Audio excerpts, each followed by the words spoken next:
महाभारत का युद्ध समाप्त हुआ। अर्जुन चला गया। महाभारत के कृष्ण का शरीर भी चला गया। आज हजारों सालों बाद ये प्रश्न खड़ा होता है कि फिर अब कृष्ण कौन है, कहाँ है, कहाँ ढूंढे उनको, क्या रूप है उनका, क्या स्वभाव है उनका।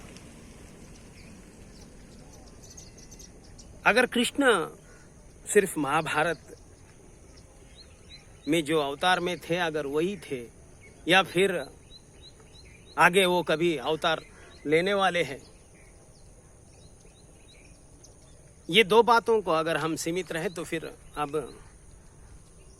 जब तक फिर कोई कहे हमें कि ये कृष्ण का अवतार है, आज कृष्ण ने ये अवतार लिया है, तब तक इस गीता का हमारे आज के आर्टिफिशियल इंटेलिजेंस के जगत में ना तो कोई वैज्ञानिकता है, ना तो कोई सार्थकता है। इसलिए हमें ये ढूंढना होगा कि गीता के कृष्ण कहाँ है। एक तो अर्जुन के सखा थे, एक तो अर्जुन के सारथी थे, रिश्तेदार भी थे। अब वो बात समाप्त हुई। अब गीता के कृष्ण कहाँ है?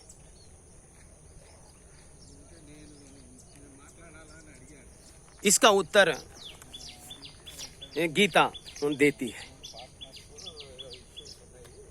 श्वेतै हये युक्ते महती शांदने स्थितो माधवा। गीता के पहले अध्याय का 14वां श्लोक। गीता कहती है श्वेतै सफेद हये घोड़ों से युक्त सुसज्ज महती उत्तम शांदने रथ में स्थितो बैठे हुए हैं, विराजमान है माधवा। माधव का अर्थ है टू स्प्रिंग, प्रकट होना। माधव का अर्थ है जो अव्यक्त है वो व्यक्त हो रहा है पदार्थ की द्वारा। जो निर्गुण है वो प्रकट हो रहा है गुणों के द्वारा। तो गीता कहती है कृष्ण सफेद घोड़ों से सुज्ज उत्तम रथ में बैठे हुए विराजमान माधव है।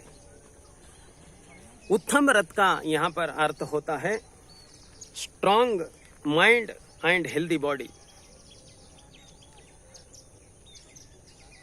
सफेद घोड़ों से इसका अर्थ होता है घोड़े यानी हमारे इंद्रिय।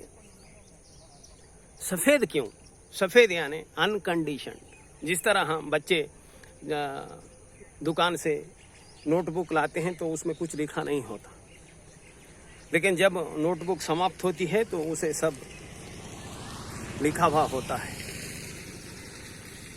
तो सफेद घोड़ों का अर्थ है हमारे जो इंद्रियों के साथ कृष्ण आ रहे हैं उनके चित्त की, उस चेतना की कोई कंडीशनिंग नहीं है। शुद्धतम गंगोत्री की तरह वो हम यहाँ जन्म ले रहे हैं, इस शरीर में वो प्रवाह कर रहे हैं।